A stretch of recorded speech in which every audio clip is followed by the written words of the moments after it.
was watching the $1 million worth of game interview that Errol Spence did, and what's so funny is somebody pointed out to me, my brother from Houston pointed out to me that even before I watched the interview, you start kind of seeing some clips going around, and one thing that he pointed out was how when they asked Errol about Boots, that they didn't get on the phone and call Boots about why the Errol fight never happened. Now, Errol kind of proceeded to say that, it can happen at 54 or it can happen at 47. They offer him a substantial amount of money, a lot of money. But let's talk about that. Also, I'll talk about how he called him Crawford's Kunta Kinte. I'll speak on that. So, thumbs up the video, share the video, subscribe to the channel, and the subscribe button is the bell icon button. Check out the boxing news and welterweight boxing talk playlist. Another good interview by Gilly and Wallow, as usual. So we're gonna talk about the Jerron Ennis thing first. So one thing is, they said we'll call Boots right now, and Terence was like, call him. They didn't give Errol that opportunity, and a lot of people feel that PBC was trying to push Jerron Ennis to put a blockade in front of Errol Spence for Terence Crawford. A lot of people felt that way. That they would go, and that was part of their narrative pushing with Terence Crawford was that Spence was, well, let's put Errol Spence, let's put as many blockades in front of him, not in the form of let's fight, in the form of narratives. If it was he ain't beat nobody like Kell Brook and then move the goalpost, and he ain't beat nobody like Sean Porter and move the goalpost, and whatever he did, it wasn't good enough.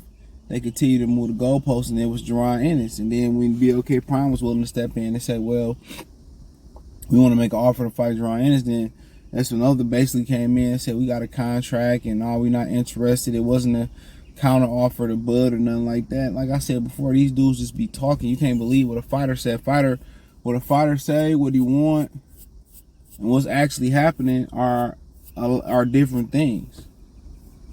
They different things. And when Bud got on the phone with him, you could tell that Jerron Ennis was lying. Well, I said since 2018 I was ready. You said you was ready, Tevin fucking Campbell. I'm ready, But where's the contract? Where's the proof? Why didn't you get in the WBO? Then they had all these other You know what I'm saying? But when Errol Spence got on there, it was like, oh, I'm gonna need a lot of money to fight him to stay at 47. Understandably so. Understandably so. That's right. They got offered me a lot of money to kill myself to fight this kid. And he said it can happen at 54. But they ain't hop on the horn with him. And maybe that was that Errol request. Maybe, Boots was like, don't be calling me like that no more on the spot or whatever. Maybe that's what it was. I don't know. But you could tell, this is everybody kind of favor Errol Spence in their own way. Real talk, you can tell. A lot of these dudes, favor Errol Spence in their own way. Now, it could be parameters that Errol Spence team set before they do the interview, and that's how you do it. Is anything you don't want to touch on, anything you want to promote, anything you want to touch on, anything you want comfortable with touching on. But like I said before, everybody can see the narrative pushing, and everybody can see every time the man do something, it's a goalpost being moved. Put his ass on the phone with Jerron Ennis and see what they said. Because they was talking shit on the phone before FaceTime with Yellow Beezy and all them and Gilly and all them. But the fact of the matter, Jerron Ennis is not proven to be a formidable foe for Errol Spence and Terence Crawford. In a way, Virgil Ortiz is more deserving. Virgil Ortiz, not saying he's a better fighter, but as far as where he had in his career, he's his train has left the station and almost closer to the destination than Jerron's train. And I don't mean nothing. Some people can get a head start and still lose. But let's stop acting like that. That man could have jumped in the WBO and pressed play for the WBO title. He could have did that. He didn't. He didn't.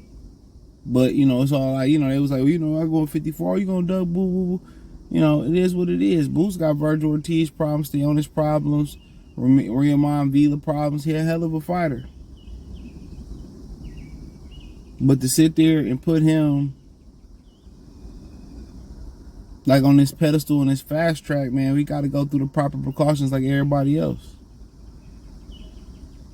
He don't have the clout that Lomachenko had coming out the amateurs, all these gold medals and U.S. gold medals and world game gold medals. You don't have that clout.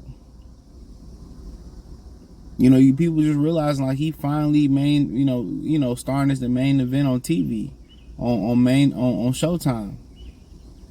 Virgil Ortiz had been the main event several times. He's just not getting to that level. And it was opportunity for him to be the co-main event on Spence and Crawford, but at some point you got to be your own man. You know, so I think he made the right decision, but you know, then you had Errol Spence saying he gonna break Terence Crawford like Kunta Kinte off Roots. Like I said before, that's why I don't play fair when trash talking.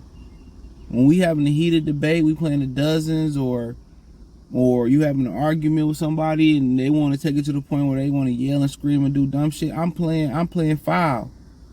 What he say on the Boondocks when they was talking about F Granddad? I'm foul. I'm playing Hacker Shack. I'm foul like Hacker Shack. I don't play that, bro, because, you know, me wasting my energy with some shit that I already done said, bro.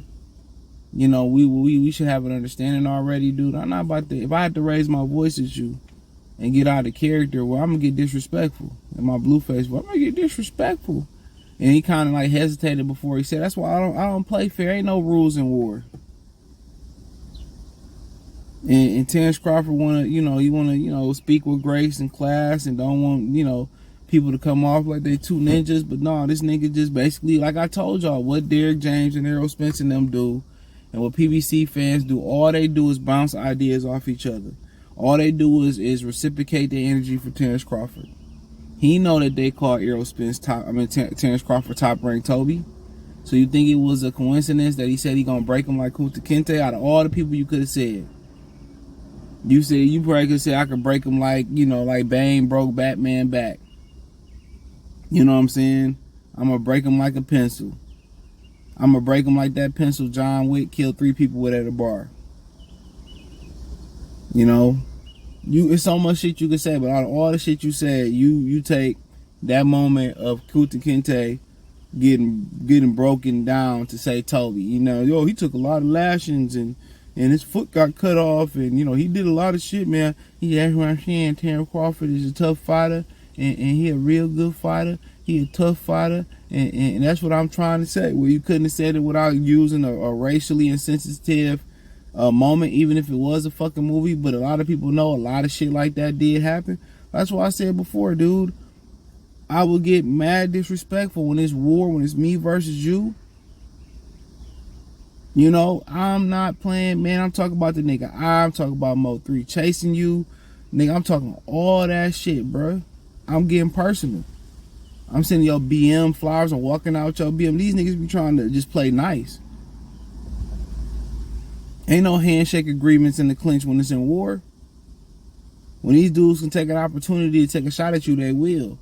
His calling card saying, I'm going to break him mentally, spiritually. And he might. He might. You can't hold that against nobody. He might go out there and do the damn thing. But I'm gonna maximize my potential. For sure. I'm gonna maximize my earning potential. But like I said before, y'all be making agreements, trying to be outstanding citizens, and I don't want them to call me a nigga and all that shit. They gonna say it regardless, no matter if you wear a suit and a tie or you wear some fucking jabos, some red monkeys and a hair tie or a bonnet out, whatever these ninjas was wearing back in the day, and do-rag. You're gonna inflict the same verbiage from them. I'll be trying to tell that to people. Be trying to explain that, dog. Be trying to explain it. But you know how I go. You know how I go.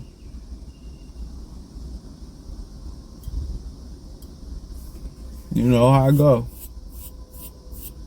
Like I said before.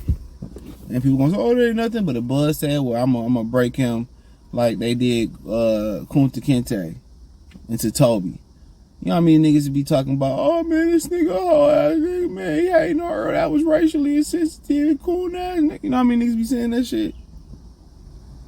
Had they called Boots on the spot when Errol was there, but not Terence. Oh, you know, Terence. Like I said before, and like my boy from Houston said, he said, ain't none of them ninjas making videos about this. About Boots, about them not calling Boots on the spot. So I don't really be trying to hear that shit, man. I don't be really trying to hear that. Y'all be trying to make alliances with black people, man. It's been conditioned out of us. Y'all be trying to make handshake agreements and we all supposed to be brothers, but your brother be the first one to stab you in your back. They be the first ones you gotta watch. They be the first ones to try to violate you. So it is what it is, man. But hey, thumbs up the video, share the video, subscribe to the channel. Next subscribe button is the bell icon button. Hit all notifications, increase your chance to get notifications. We go live and drop video. Financially want to support the channel, Cash App, $CJ Good 313, Venmo CJ Good 313, PayPal link in description, Linktree, find me on Twitter, Instagram, Spotify, Anchor, Cash App, Venmo, PayPal, Apple Podcasts, Google Podcasts, the whole nine. Appreciate the love, support. Peace.